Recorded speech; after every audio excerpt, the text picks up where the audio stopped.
Affaire Marcelo Tunassi et Maman Blanche, nous allons tous devenir des enquêteurs ici sur la toile et nous allons chercher la vérité et elle est facile à chercher. La famille, je vais démonter en 2 secondes toutes les dires de demeure officielle, d'accord? Pasteur Marcelo, je m'adresse à toi. Écoutez mes frères, je peux encore dire la vérité. Il y a beaucoup qui attendent ma chute. Vous ne mourrez pas. Vous attendrez longtemps. Caméra, vous attendrez longtemps. Vous attendrez 10 ans, 20 ans, 30 ans, 40 ans. Vous attendrez longtemps. Je sais que vous attendez. Je sais que vous priez pour ça. Je sais. Mais c'est vous-même qui allez tomber. Et je viendrai assister à votre... leur voyage en Turquie avec Maman Blanche Tunassi et elle a fait des révélations concernant son décès. Et avant que je vous mette les révélations, je veux qu'on écoute l'une des dernières notes vocales de Maman Blanche lorsqu'elle était dans la salle d'attente avant d'aller se faire opérer. C'est sûr qu'on a un salon d'attente nausée. On n'a pas encore reçu. Dès que les docteurs me reçoivent, ils font les examens. Quand les appels sont à résultat, puis je viens.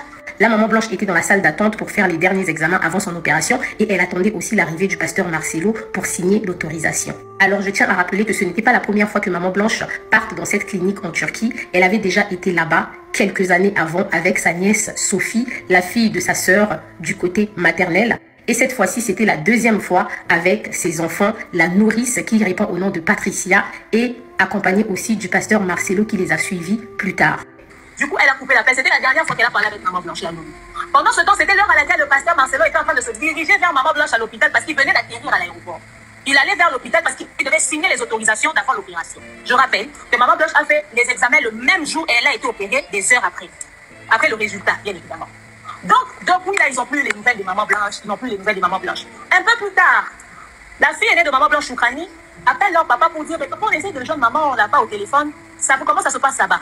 Leur papa a dit, ah écoutez, votre maman s'est fait opérer, mais elle n'est toujours pas réveillée.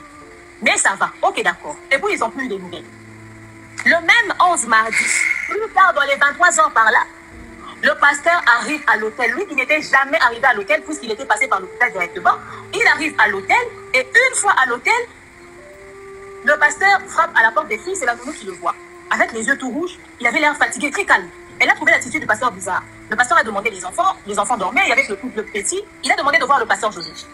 Le pasteur Joseph vient dans la chambre des filles et il dit à la nounou, écoute Patricia, moi je pars avec le pasteur, on va parler dehors, comme ça restez avec les enfants. Et ils sont sortis.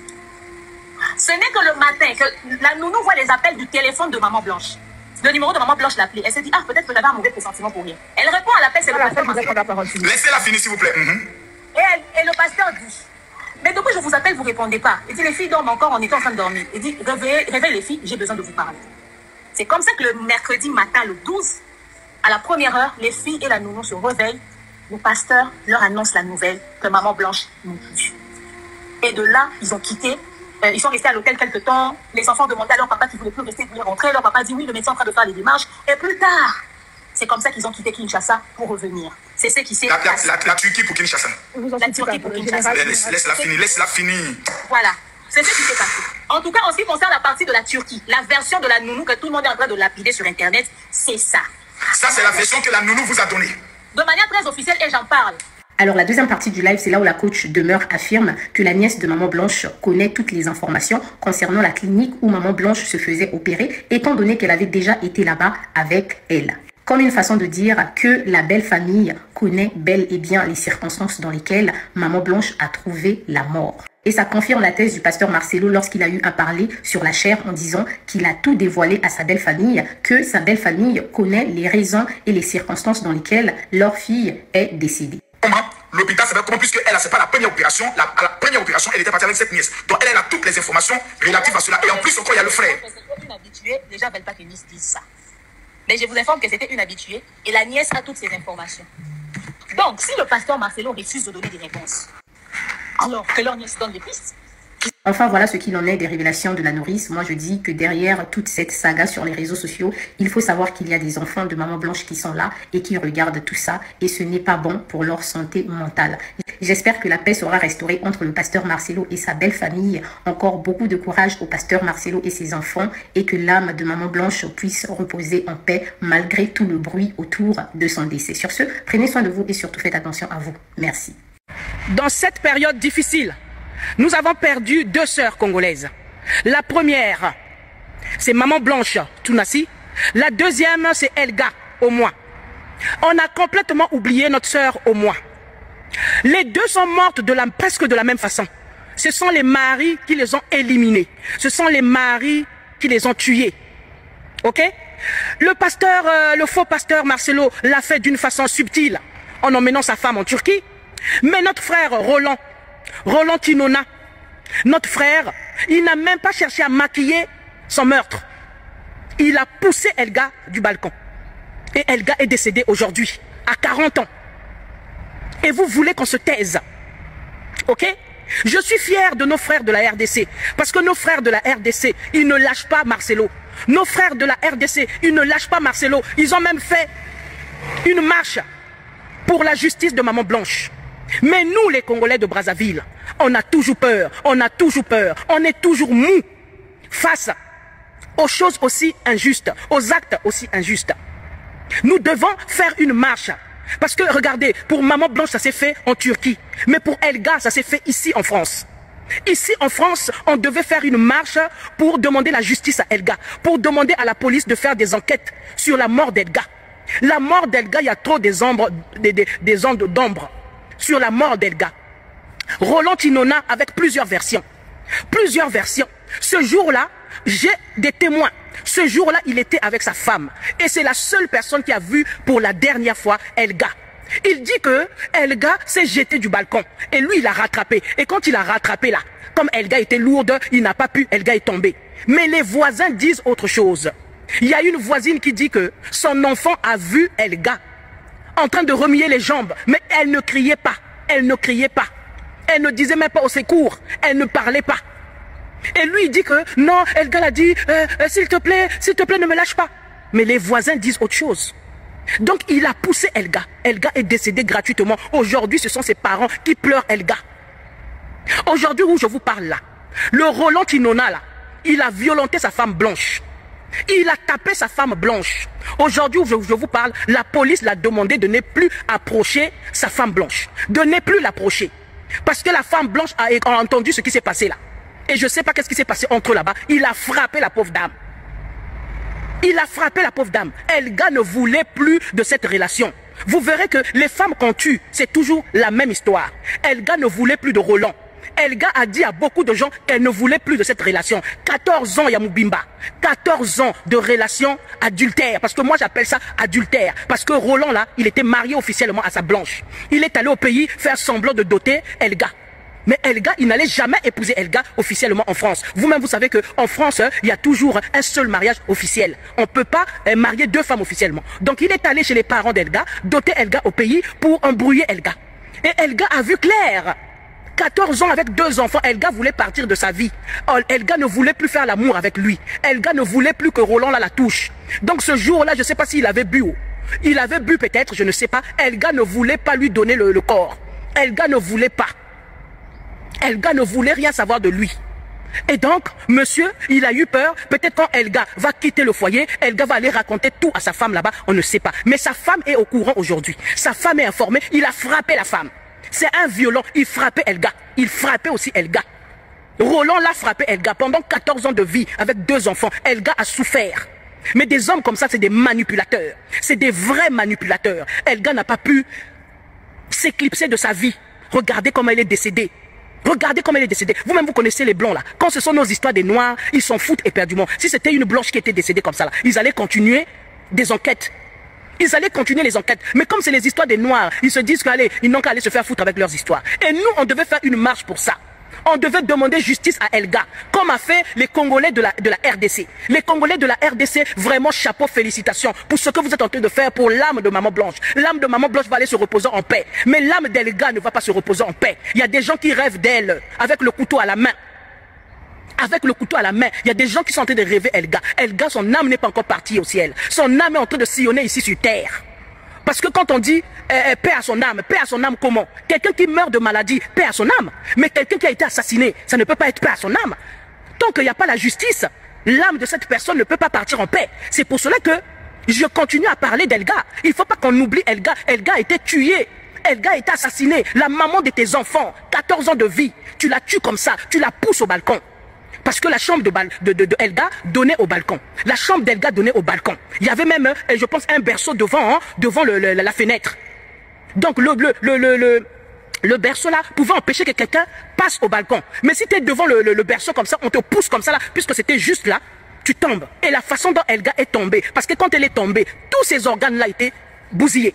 Tous ses organes étaient bousillés. Même quand on a appelé les pompiers pour arriver, c'était trop tard. Elga était déjà morte. Parce que ici en France, on doit laisser 48 heures. On ne peut pas dire que la personne est morte comme ça. Non, on laisse 48 heures et on déclare le décès. Donc Elga, quand Elga était tombée là, Elga était déjà décédée. Parce que si elle était tombée d'elle-même, elle allait avoir des fractures. Vous comprenez? Mais là, on l'a poussée du 2e étage. Le 2e étage n'est pas trop haut. Donc si quelqu'un tombe du 2e étage seul, la personne ne peut pas mourir. La personne ne peut pas avoir des organes bousillés. Est-ce que vous comprenez? Mais si on te pousse, la force à laquelle on te pousse, tu meurs. Donc Elga ne voulait plus donner son corps à ce monsieur-là. Roland Tinona là. Elga ne voulait plus avoir affaire à ce Roland-là. Et Roland l'a tué. Roland l'a éliminé. Roland n'avait plus rien à foutre. Et aujourd'hui, vous avez vu vous-même dans les vidéos comment sa maman est en train de pleurer, comment son papa est en train de pleurer. Vous qui m'appelez là pour me dire, oui, c'est notre frère, pourquoi tu parles comme ça? Mais si Elga était votre soeur, vous devez raisonner comme ça. Si Elga était votre soeur, vous devez me parler comme ça. Moi, je me mets à la place des parents d'Elga. Je me mets à la place des parents d'Elga, des cousines d'Elga, des frères d'Elga. Vous vous rendez compte? Elle a perdu sa petite soeur il n'y a même pas une année. Et donc la plaie est encore dans le cœur des parents. Là maintenant c'est Elga encore qui meurt. Vous pensez que c'est de l'amusement? Moi quand je parle comme ça c'est de l'amusement. Mais les réseaux sociaux sont là pour mettre aussi la justice. Parce que vous, normalement on devait marcher pour Elga. On devait marcher pour Elga. Il faut une marche pour Elga pour demander la justice. Parce que ça s'est fait en France. La police ne doit pas arrêter les enquêtes. La police doit continuer les enquêtes pour voir ce qui s'est passé. Et moi je sais que Tinona la Roland là l'a éliminé. Tinona l'a éliminé. On a des preuves. Tout le monde a des preuves. Ses copines, ses sœurs, toutes les personnes qui la fréquentent ont des preuves. Ils ont ces preuves-là. Donc ne venez pas me raconter votre vie. Vous comprenez? Affaire Marcelo Tunasisi et Maman Blanche, nous allons tous devenir des enquêteurs ici sur la toile et nous allons chercher la vérité et elle est facile à chercher. Parce que lui-même, il nous fournit des éléments par lesquels on le fouette avec. Il faut qu'il vienne nous expliquer. Dans une vidéo, j'ai suivi ses déclarations publiques, je dis bien derrière la chaire, dans une église. Il dit que le médecin, il n'a pas dit le médecin, avec ses relations, ont aidé au rapatriement rapide et expéditif de la dépouille de sa femme vers le Congo. Le médecin a aidé en quel sens? Deuxièmement, il dit qu'il ne pouvait pas supporter de rester dans ce pays-là et voir ses enfants pleurer au pays-là. Il devait rentrer urgemment. Là, alors, se posent deux questions. Je veux parler très loin. Nous allons devenir des enquêteurs ici sur la toile. Deux questions s'imposent. Ce pays-là, c'est lequel? Un, les enfants, nous savons aujourd'hui, preuve à l'appui, que les enfants n'étaient jamais partis en Turquie. Les enfants sont restés en Belgique. Il ne voulait donc pas que ces enfants restent pleurer avec la dépouille de leur mère dans ce pays-là. Ça veut dire que nous partons dans l'hypothèse que peut-être donc le décès a eu lieu en Belgique et non en Turquie, puisque c'est en Belgique qu'étaient les enfants et qu'ils devaient donc rapatrier la dépouille avec les enfants en expéditif au Congo, pour pas qu'ils dorment là. On est bien d'accord, on est dans la logique de sa phrase. Le pays où se trouvait la dépouille est le pays où se trouvaient en même temps les enfants et qui étaient en train de pleurer leur mère. Nous partons là-dessus. Deuxième chose, il dit que le médecin l'a aidé avec ses relations aussi. Ça veut dire qu'on peut impliquer dans ces relations-là le corps diplomatique. Parce que administrativement, pour signer des documents comme ça, à expéditif comme ça, sans autopsie, sans rien, dans un pays étranger, faire déplacer un corps, sans rien. Ça veut dire qu'il y a les complices dans la police, il y a les complices dans le corps diplomatique, il y a les complices dans la douane, toute cette chaîne logistique. Pour rapatrier une dépouille d'un pays à un autre, il faut un jet privé, il y a une logistique énorme. Il faut l'achat d'un cercueil, il faut les factures. Nous pouvons donc, à partir aussi de là, voir, à partir des factures, du cercueil, de l'habillement, du départ de la logistique, dans vers quel pays cela est parti. Sinon, aucun médecin ne s'occupe du rapatriement d'une dépouille d'une patiente déjà décédée. Il a d'autres choses à faire, de sauver ceux qui sont encore en vie. Une fois qu'il a signé qu'il y a décès, bon, il y a un autre service qui prend en charge, qui s'appelle le service mortuaire, qui prend en charge. Le médecin, lui, n'est plus là. Il s'occupe des vivants. Alors, c'est quel médecin, avec quelle complicité toi tu avais avec ce médecin, pour que lui te favorise la signature rapide et le rapatriement de la dépouille? C'est quel médecin? Il s'appelle comment? Pourquoi lui, il prend en charge la situation mortuaire au lieu de s'occuper des patients vivants? Donc, ces deux questions-là s'imposent. De quel pays est partie la logistique? De quel pays? Là, Pasteur Marcelo nous met une piste claire dans ses déclarations publiques. Le pays où étaient les enfants. Or, nous savons que les enfants étaient en Belgique.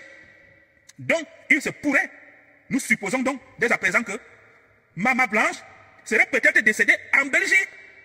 Et toute la logistique du départ, je crois que c'était un jet privé ou bien une compagnie privée de transport. Il faudrait voir les signatures. Pour traverser des frontières avec un corps, mettre un corps dans l'avion, c'est pas comme un sac à main. C'était quoi? C'est parti de quoi? D'un aéroport privé, un jet privé, sans contrôle, sans rien, sans boîte, sans rien. Il y a bien une documentation. De quel pays a été signée cette documentation? Là, alors, il y a toujours un détail qui semble anodin, mais qui est important. L'avion n'est pas un taxi. C'est pas comme, voilà, on porte la dépouille de Maman Blanche en Turquie, on atterrit en Belgique avec le corps dans l'avion, on vient chercher la famille restée en Belgique, on embarque dans l'avion, le même avion maintenant refait un vol direction le Congo. Vous voyez un peu? Parce que dans l'avion ayant ramené le corps de Maman Blanche au Congo, je dis bien en RDC, il y avait toute la famille, y compris la nounou qui est portée disparue, qu'on ne voit pas. Y compris la nounou qui était dans l'avion. Or, la nounou se trouvait en Belgique. Ça veut dire quoi? L'avion a dû faire l'escale, partir de Turquie, faire l'escale en Belgique, récupérer les enfants et la nounou, redécoller pour le Kinshasa. Ou alors, le départ exact est de la Belgique. Et là alors, la témoin clé ici aussi, c'est la nounou, malheureusement portée disparue. Nous ne savons pas où elle se trouve. Elle peut nous dire exactement de quel pays était-il parti. Autre possibilité, le plan de vol. Nous devons identifier c'était quel vol, c'était quel appareil. L'appareil est parti de quel pays. Il y a les plans de vol. Même si c'est un jet privé, il y a ce qu'on appelle plan de vol. Il y a les contrôleurs aériens. L'avion ne peut pas circuler comme ça, nuitamment, même comme si c'était une route perso. Il y a un plan de vol. Voilà. Ça aussi, il va falloir chercher. Voilà. L'affaire Marcelo Tounassi, si nous allons tous devenir des enquêteurs ici sur la toile, et nous allons trouver la vérité, puisque lui-même nous donne des éléments pour pouvoir le questionner. Dites-moi ce que vous en pensez en commentaire. C'est pas fini. C'est pas fini. Ce n'est pas fini, pasteur. Nous sommes là. On a les yeux, on a les oreilles. Depuis plusieurs mois, les rues du Congo, mais aussi les salons, les marchés et les réseaux sociaux, sont secoués par une affaire qui ne cesse de diviser l'opinion. L'affaire Marcelo Tounassi. Un nom qui, autrefois, inspirait respect et admiration, se retrouve aujourd'hui au centre d'un tourbillon de soupçons, de colère et de doutes. On raconte que le pasteur, figure charismatique et adulée, aurait pu sacrifier sa propre femme pour renforcer son pouvoir spirituel et consolider son emprise sur son église. Une accusation grave, qui dépasse le simple ragot. Car derrière cette rumeur se cache une douleur profonde, une fracture sociale, un sentiment de trahison que ressentent de nombreux fidèles. L'histoire a commencé dans une relative discrétion. La femme du pasteur, connue sous le nom de Maman Blanche, avait accompagné son mari en Turquie, officiellement pour une opération médicale. D'après le pasteur, elle souffrait d'un problème de santé qui nécessitait une intervention spécialisée, introuvable dans leur pays. Jusque-là, tout semblait normal. Mais ce qui choque, c'est la suite. Sans signe annonciateur, sans alerte publique, la nouvelle de son décès est tombée comme un coup de tonnerre. Une femme qui, selon ses proches, était pleine de vie, sans maladie grave, se serait éteinte brutalement, loin de sa terre natale. Et le pasteur, au lieu de ramener sa dépouille auprès de sa famille pour un dernier hommage, a précipité les choses. Enterrement rapide, explication floue, communication minimale. Tout cela a enflammé l'opinion.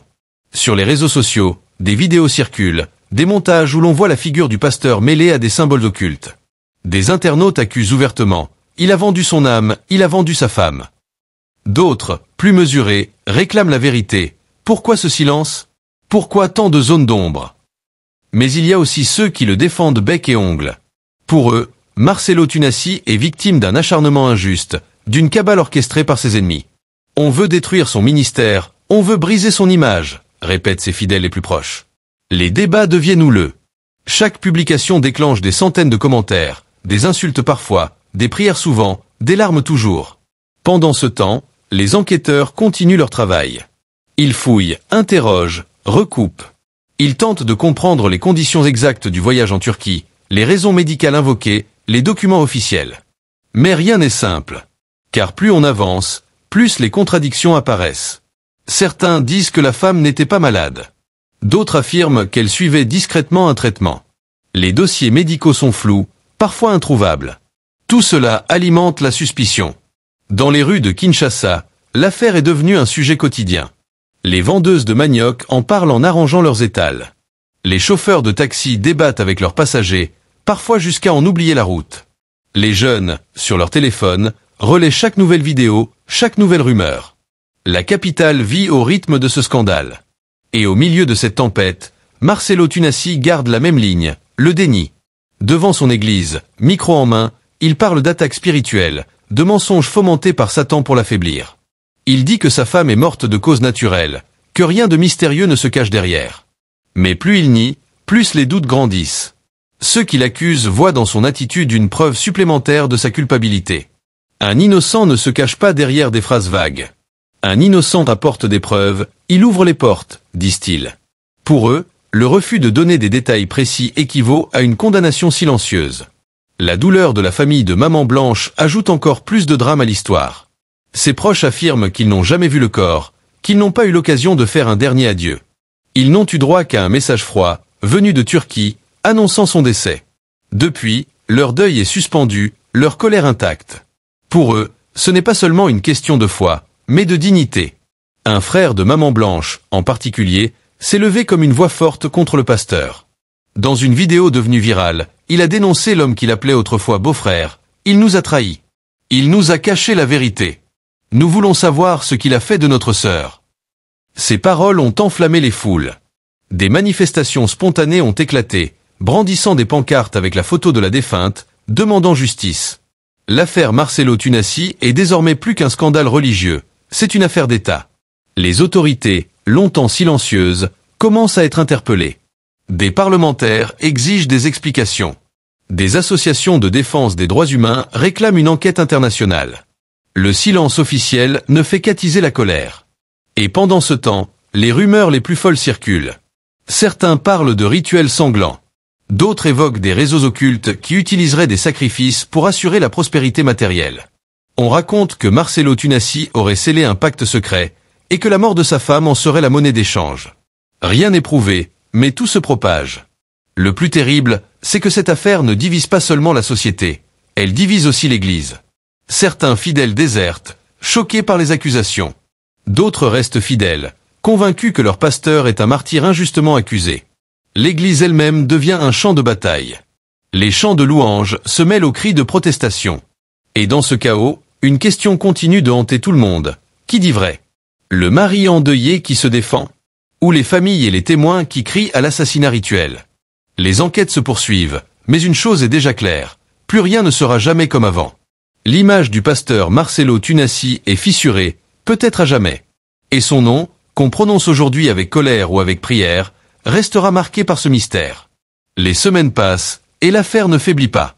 Au contraire, elle enfle, se propage, prend de nouvelles dimensions. Ce qui n'était au départ qu'un murmure est devenu un cri. Un cri collectif, une interpellation nationale. Le Congo, déjà habitué au scandale, découvre une blessure nouvelle, celle d'un peuple qui doute de l'un de ses guides spirituels les plus influents. Sur les réseaux sociaux, chaque jour apporte son lot de révélations. Des vidéos surgissent, où d'anciens fidèles racontent ce qu'ils auraient vu ou entendu. Une femme, tremblante, affirme qu'un soir, elle aurait surpris une étrange cérémonie dans une salle annexe de l'église. On priait, mais ce n'était pas pour Dieu. On priait des forces obscures. D'autres parlent de disparitions mystérieuses, de fidèles qu'on n'aurait plus jamais revus après certains jeûnes organisés par le pasteur. Bien sûr, rien n'est confirmé. Mais dans une société où les blessures sociales et les croyances mystiques se mêlent, chaque témoignage agit comme de l'huile sur le feu. Les autorités, de leur côté, commencent à se sentir piégées. Car en refusant de s'exprimer trop tôt, elles ont laissé le terrain libre aux rumeurs. Maintenant, il est trop tard pour les contenir. Les enquêteurs convoquent des témoins, réclament des documents médicaux à la Turquie. Les jours passent et l'étau se resserre. Le Congo n'a jamais connu une affaire aussi lourde mêlant religion, politique et justice. Chaque matin, les journaux ouvrent leurs unes sur de nouvelles révélations. Chaque soir, les plateaux de télévision accueillent des experts, des religieux, des juristes, et parfois même des proches de Maman Blanche. La tension est telle que l'on ne parle plus d'un simple scandale, mais d'une véritable crise nationale. Sous la pression de la rue, les autorités judiciaires décident d'ouvrir officiellement une information judiciaire. Une équipe spéciale de magistrats est constituée. Leur mission, établir la vérité sur la mort de Maman Blanche, la femme du pasteur Marcelo Tunasi. Cette annonce fait l'effet d'une bombe. Pour les uns, c'est la première étape vers la justice. Pour les autres, c'est une preuve que l'État est manipulé par des forces qui veulent abattre un homme de Dieu. Dès les premiers jours de l'enquête, les magistrats réclament des documents à la Turquie. Mais les choses se compliquent. Les autorités turques, embarrassées, répondent lentement. Les dossiers médicaux arrivent au compte-gouttes, certains traduits avec retard, d'autres volontairement incomplets. Cela alimente encore la suspicion. Pourquoi tant de lenteur? Pourquoi tant de flou? Dans le même temps, les enquêteurs se penchent sur les comptes financiers du pasteur. Ils découvrent des transferts colossaux effectués avant et après le voyage en Turquie. De l'argent sorti du Congo, puis revenu par des circuits obscurs. Les banquiers, interrogés, peinent à expliquer ces mouvements. Certains y voient la trace d'un financement occulte. La famille de Maman Blanche, elle, continue son combat. Son frère multiplie les interventions médiatiques. On le voit, les yeux rougis, la voix tremblante, répéter la même demande, que le corps soit exhumé. Qu'on arrête de nous mentir. Nous voulons voir ma sœur, nous voulons savoir ce qui s'est réellement passé. Cette phrase devient un slogan. Dans les rues, les manifestants la reprennent en chœur. Un soir, dans une interview poignante, la mère de Maman Blanche prend la parole pour la première fois. Sa voix cassée brise le silence. On m'a pris ma fille, on m'a volé ma chair. Je veux la vérité avant de mourir. Ces mots bouleversent le pays. Même ceux qui défendaient encore le pasteur commencent à douter. Car au-delà de la politique, au-delà des rumeurs, il reste une évidence. Une femme est morte, et sa famille souffre sans réponse. Mais Marcelo, lui, ne fléchit pas. Sur ses estrades, il redouble d'énergie. Ses prêches se transforment en véritable show, où il parle de complots sataniques, de guerre spirituelle, de prophéties. Il affirme que son ministère est plus fort que jamais, que sa femme est partie parce que Dieu l'a rappelé. Ses fidèles pleurent, prient, tombent en transe. Mais dehors, la colère grandit. Les médias internationaux s'emparent de l'affaire. Sur CNN, un reportage montre des foules en colère à Kinshasa, des pancartes accusant Marcelo d'être un meurtrier spirituel. Sur France 24, un analyste explique que ce scandale révèle la face sombre des méga-églises africaines, où le pouvoir et l'argent se mêlent souvent au sacré. Sur les réseaux sociaux, des hashtags explosent. Hashtag justice pour Maman Blanche, hashtag Tunasiguette, hashtag vérité ou chaos. La diaspora continue d'agir. À Paris, une marche silencieuse est organisée. Des centaines de Congolais brandissent des bougies et des portraits de la défunte. À Bruxelles, une conférence réunit des juristes et des pasteurs dissidents, dénonçant les abus dans les églises. À Montréal, des jeunes de la diaspora diffusent des vidéos expliquant les enjeux de l'affaire à un public international. Le nom de Marcelo Tunasi devient mondialement connu, mais pas pour ses miracles, pour le soupçon de sacrifice. Alors, la justice congolaise franchit un pas décisif. Elle ordonne l'exhumation du corps de Maman Blanche. Cette décision choque le pays. Pour certains, c'est une victoire. Enfin la vérité va sortir. Pour d'autres, c'est une abomination. Troubler le repos d'une défunte est un sacrilège. Les débats enflent, les passions s'exacerbent. Le jour de l'exhumation, des centaines de personnes se rassemblent autour du cimetière. Les forces de l'ordre bouclent la zone. Les caméras des télévisions sont présentes, les drones survolent la scène. La tension est à son comble. Dans la foule, on prie, on pleure, on crie. Certains veulent forcer l'entrée, d'autres chantent des cantiques. Les experts légistes ouvrent la tombe, sous les yeux de quelques représentants de la famille et de la justice. Les images, bien que floutées par les télévisions, font le tour du pays. Le silence est lourd. Et puis, un murmure se répand. Le corps n'est pas intact, il manque des organes. La nouvelle explose comme une bombe atomique. Sur les réseaux sociaux, c'est l'hystérie. Des vidéos circulent, affirmant que le corps de Maman Blanche a été mutilé, que certains organes vitaux ont disparu. La famille crie au sacrifice. Les fidèles de Marcelo nient, affirmant que c'est une manipulation. Mais la graine du doute est plantée pour de bon. Dans les jours qui suivent, les légistes publient un rapport préliminaire. Ils confirment que certains organes sont effectivement absents, mais refusent pour l'instant de conclure à une cause surnaturelle ou criminelle. Selon eux, cela peut être lié à l'opération chirurgicale en Turquie. Mais qui peut encore croire à cette version? Les rues s'embrasent.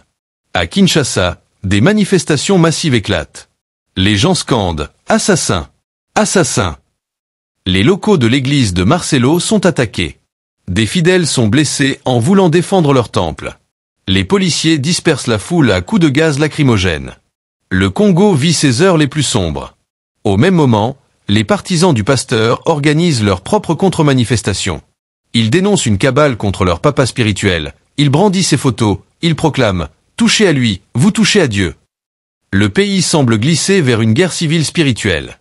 Dans ce chaos, Marcelo Tunasi continue de parler. Dans un culte retransmis en direct, il se met à genoux, les mains levées, et hurle « Seigneur, montre-leur que je suis ton serviteur ». Ses fidèles pleurent, certains s'évanouissent. Mais dehors, les gens crient « Monstre !». La fracture est totale. Le Congo est à genoux, non pas à cause d'une guerre extérieure, mais à cause d'un homme, d'une femme morte et d'un mystère sanglant.